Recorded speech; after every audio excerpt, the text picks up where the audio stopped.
Almost 2 miles in, only 24 miles to go. We have officially started the marathon. 5K in. A year ago, I couldn't even run 5K. Just ran for like 30 seconds. Oh, that was a lot harder than I thought it was gonna be. I did a 14-minute mile.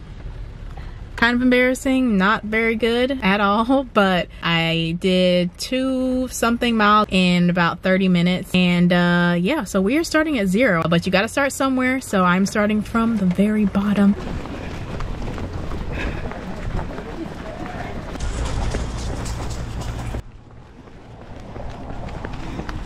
It's a little over 10K in. I think I did my first 10K in February. I successfully checked off my first 10K in the books. It's done, and now I know that I can run 10K. And I was real proud. I finished.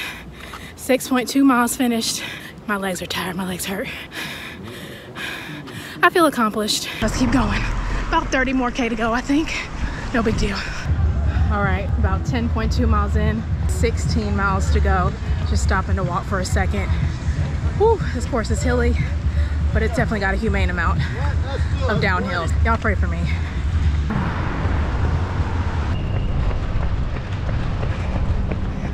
Just crossed over the half marathon point. Our fastest half marathon to date, let's be clear. Not quite a mile in. Had to stop already. It took me 3 hours and 25 minutes to finish this half marathon. But every step from now on, we're getting closer to the finish.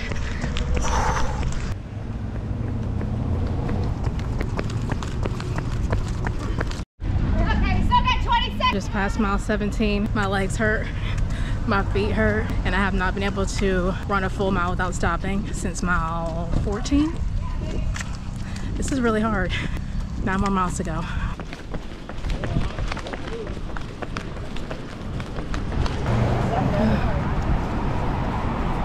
First 5 miles were so cute. Like, so cute. I felt strong. I felt good. I was like, no way anybody else feels as good as I feel right now. This will be fine. I'm at mile 19. Almost 19 and a half miles, and everything hurts.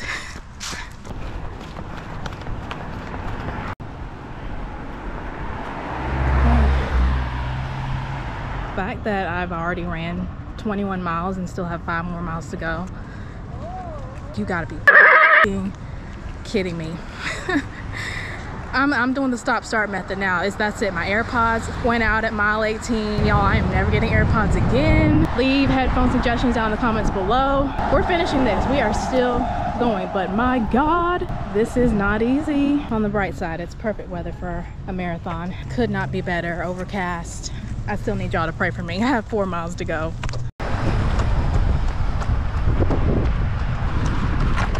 About 3 more miles to go. How am I actually gonna do this? Y'all, I will see you when I'm almost there. Shit is dark right now. I am at an emotional low right now. I have a little over 2 miles to go, and it is all I can do just to try to walk fast. Like, my right knee hurts so bad. My whole right leg is just so sore. Ooh, it's dark. It is dark right now. I've been trying the walk-run method and the 5:30 pace. I literally have an hour and 1 minute to finish the race. So it's safe to say that I'll finish it under the cutoff time, but I really thought I was gonna be finished by now. I shouldn't put any pressure on myself though. I mean, this is my first marathon, but the half went by pretty quick, but after that, shit got real hard. Y'all pray for me. I do not know how I'm gonna do this. I don't. Everything from the waist down hurts. Love that for me. And with that being said, I made it to my favorite part of any race, 1 mile out. Made it to mile 25, and y'all, I didn't even get the camera out. I needed to use every last bit of strength just to make it across the finish line. I'll tell y'all the truth. My camera landing? Okay, let's not do that. I walked, but really I limped 98% of the last 2 miles. As soon as I saw the finish line banner, that's when I started running. I didn't want to limp across the finish line, so I had just that amount of strength left in me, and I ran across the finish line. But y'all, this marathon was the hardest physical challenge I have ever done in my entire life, by far. But I finished Charlotte Marathon. It's so special, and I'm so happy that I got to do my very first marathon on the home turf in Charlotte. This is my bib number 1002, and she got her very first marathon participation medal. You feel me? How cute is this? And it's heavy. It feels like a marathon medal, you know what I'm saying? But y'all, I did it. Definitely not what I was expecting. I was expecting to finish in 5 hours or less. I was hoping to shoot around 4.5 hours, but I just barely made it before the cutoff time. Cutoff time is 6 hours, and I was like limping around mile 24, and this lady was like, "You don't look tired, you're not even sweating." And I was like, "My leg hurts, lady." And she was like, "Well, do you want to go see the nurse?" I was like, "Girl, no, I'm gonna finish before this cutoff time." So cannot believe it took me almost 6 hours. A lot of people that I talked to said that when you finish your first marathon, you just don't ever want to do it again. But as much as I was hurting, when I finished that marathon, I was like, I know I can do better than this. This is not an accurate representation of what I can do. Definitely gonna look for some redemption in the near future, but y'all, I was hurting afterwards. Definitely needed crutches, but you know, it's all good. I will say I've got a lot to work towards. This was a huge learning experience. I had a stitch in my side for the first 6 miles, so I definitely ate too much, or I ate too soon. Don't think my food had enough time to digest, and I think I just ate a little bit too much before the race. So my electrolytes were good. I drank a lot of just regular water as well. I'm definitely gonna be working on getting stronger, strengthening my legs, my core, everything. I started running almost a year ago, 13 months ago, almost to the day of when this marathon took place. I did my first run in October of 2021. No more stalling, just stopped to tie my shoe, but guess what? It's time to run. Let's do it. And by run, I mean a cute little sprint. And I found out running was hard. I knew it was going to be hard, but it was a little bit harder than I thought it was going to be. But I'm the type of person, if something is hard, that only makes me want to do it more. So I think that this suits me pretty well. I'm really glad that I set small goals in the lead up to this marathon. Y'all remember I signed up for my first 5K, and then I signed up for another 5K, and then I signed up for a 10K, and then I signed up for a 15K. Setting these small goals have kept me focused, have kept my eye on the prize, and have kept me just constantly working towards the bigger goal and constantly improving. I think I love running so much, and yes, I do love running now. She's real cute. She's real cute. I love running now, and I have a lot of respect for it. I have a lot of respect for runners. There's no cheating. I can go out right now and buy the most high-tech, expensive pair of running shoes on the market, and I still have to get my butt up. I have to go out there and put one foot in front of the other, and I have to do it consistently. 13 months ago, I started running because I knew it would be hard, but I only gained the confidence to even have the audacity to even start running because I had already accomplished something way harder a year prior to that. 2020 was the year that I got my life together. It was the best year of my life and one of the worst years of my life. 3 years ago, I was a total train wreck. I was self-medicating. I was overindulging. I was just, I was toxic to myself, towards others. I was just a mess. Y'all just have no idea how much of a mess I was. And I finally had my breaking point after just a series of unfortunate events, and I decided, you know what, I'm tired of this. I'm tired of everything going wrong. I'm tired of my life just not adding up to what I know it can add up to. And January 1st, 2020, I prayed to God. Me and God had a real frank conversation, and I was just like, I need to get my life together. I want to be just good and healed, and I just want to be happy. You know what I'm saying? I was telling someone recently that I actually haven't talked to in a while that I had to take a time out to get myself together. I found out I was a creative person early in life, high school. I did not know that I would ever enjoy challenging myself physically at all. Y'all remember I told y'all this story about how I pretended to join the track team in high school one time. Like, my parents couldn't pay me to do any sport. All I wanted to do in high school was join the TV broadcasting club. But I didn't even try because I didn't think anyone was gonna like me. I didn't think I'd be good at it. I just had absolutely no confidence in myself at all. But I really wanted to join the TV broadcasting club. They would do the announcements every morning on the TV, and it was like a news show, and I just wanted to be that girl so bad. Anyways, fast forward to 2020. I prayed and I made a promise. Now, one thing about me is if I say I promise, I'm gonna do it. That's just a hard rule in my life that's set in stone. You don't make a promise unless you keep it. You always keep your promises. So I promised God, I said that I would be brave and that I would tell the truth and I would be authentically me. If I had something to say, I was gonna say it. I was gonna tell the truth, no matter how awkward it was, no matter how uncomfortable it was, no matter who felt some type of way about it, I was gonna speak up and stand up. So that was the promise I made. I didn't know where to start. I didn't know what to do, but I just said, I'll be brave, I'll tell the truth, and I will be authentically me. And that's what I did. I kept my promise throughout everything, to only say yes when I meant yes and to say hell no when I meant no. Then I said amen and proceeded to get my ass in gear. And the first thing I did was I got 2 big black trash bags. I'll never forget, 2 humongous black trash bags. Stood up in this chair right here. I stood up from my desk, got those trash bags, turned around, and I threw away everything in my room. Almost like 90% of my room, I just went threw everything in those trash bags, ordered some desk organizers off Amazon, and when I was done, I had 2 bulging trash bags just full of just crap. And I made up my bed, I cleaned up my room, just did, the bare minimum. Making up your bed every day, that's something that I have been doing ever since. That's the bare minimum. I don't deserve any cookies for that, but it was a start back then for where I was at. I started at just below zero, just like, here's hell. And here's like underneath, like the bottom layer of hell, and if you just open the trap door underneath that and just fall about 1,000,000 feet down below that, that's where I started. That lets you know just how bad things really were, and I'm not even being dramatic. Like it was bad. But God was gentle with me. He took off my rose-colored glasses very gently and smashed them right in front of my face. After that, I started cleaning the rest of the house. I just started making my environment an accurate representation of who I am, because you can be as good of a person as you want to be, but people can only see what you show them on the outside.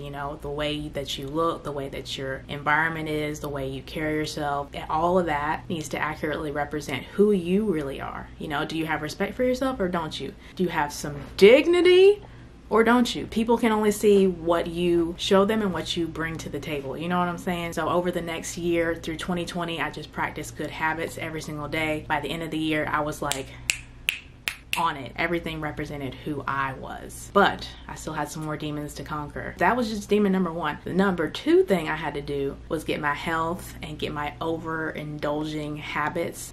We had to get those way under control, and that was extremely hard. It was extremely hard for me. So I'm the type of person, if I like something, I will overindulge, or I used to be. I'm not that girl anymore, but I will overindulge if I like something, whether that be sweets, whether that be substances, whatever it is, I tend to just do the most. And that is a character trait that can be redirected towards good things, which it is now. But before, I was walking in the wrong direction. I was walking down a bad road real quick, and I really sat down by myself and I took the time to just wrap it all up. I don't know what happened. I found some inner strength, but kicked my bad habits to the curb. It wasn't, it wasn't fully just up like this the whole time. I definitely had some times where I relapsed, came back, changing my eating habits and just the bad habits that I had. It was like magic. I just remember being in the shower and just seeing the changes that were happening to my body, like just the healing that was taking place. It was like nothing I'd ever seen before. Third thing, and probably definitely the biggest challenge of Project Alexis Gets Her Life Together, was letting go of people who were toxic in my life, realizing that not everybody needed to have access to me. I had to let some people go, and that was the hardest thing I have ever done in my life. I have never cried so much as how much I cried in 2020 and 2021. I mean, I could have filled every river, stream, ocean, puddle with my tears, and it would have still overflowed and destroyed the earth in a giant flood. Like, lowest of the low I have ever been, just so hard. But I kept pushing forward, and I didn't look back, and I just kept moving, and I dove headfirst into my creative bag. I worked so much on my animation in 2020, and that was good. I got a lot of practice in, had a lot of fun on TikTok, and just really focused on me and took that time to focus on me, myself, and I. And man, the thing is, I think a lot of people don't want to do the work because they think it'll take too long. They don't want to step out of what they know and take time to do the work that they need to do on themselves. But I promise you, I feel like I've been on this self-love journey. I've been calling it for almost 3 years. It'll be 3 years in January. And I feel like I just hopped into one of those spaceships on Star Trek and just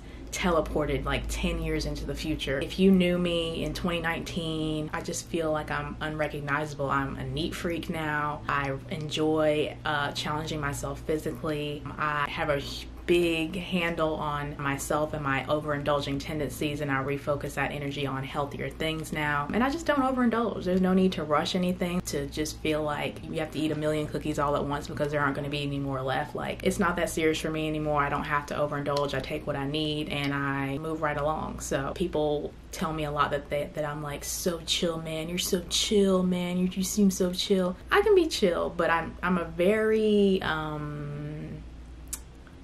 intense person and a passionate person. And when I stop directing that intensity and passion outwards towards other people, towards people pleasing, and redirect it inwards, all this stuff happened. All this crazy stuff happened. I went from getting myself together to starting my strength training last year. It just started last year in January. That was where I started. I couldn't lift a battle rope with one arm in January of 2021. Started with my strength training, and then that led me to cycling, and then that led me reluctantly at first to running, and now I am adding swimming on top of that. Like, it's snowballed, but it's snowballed in a good way. And I'm so excited about life and just where I'm going and the direction I'm headed in. It's so positive. I feel so good, and I've never been more confident or fearless in my entire life. I feel like I can do anything. If I want to do it, I feel like I can do it. I just have to learn and stay humble and be consistent. And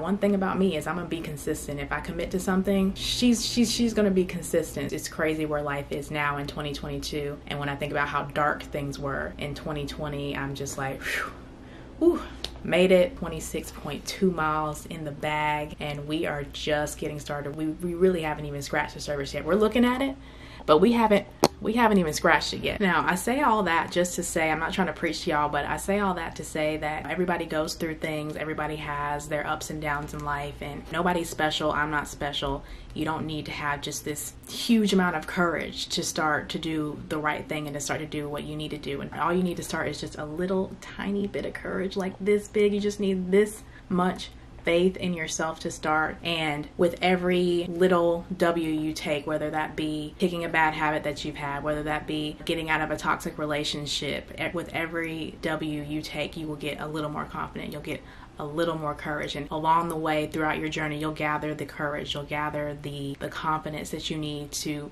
tackle the next challenge. And to tackle the next challenge, you can literally start with nothing. You just have to step forward. Just take that first step and do it for you. You know what I'm saying? Like, I can't even imagine. I can't even imagine where I would be if I had just continue to do the same toxic BS that I was doing before. I can't imagine sitting in 2020 being the same old girl that I was in 2019. Like that just, I can't, it's just not possible. It just could never happen. Like, things were dark. Things were not good, and I just decided that I was gonna just do something different and tell the truth and speak up and be brave. And I didn't have a lot of courage to start. Like I said, I had the tiniest amount like this, but it grew and grew and grew as time went on, and now I feel real good right now, real good. And y'all, I swear, I promise y'all, I'm gonna get my pull-up in 2023. I'm gonna be able to do one pull-up at least in 2023. That is my next goal. Okay. Anywho, that is the end of the video. I didn't mean to preach to y'all, but if you made it this far in the video, definitely you know what to do. I'm not gonna say it.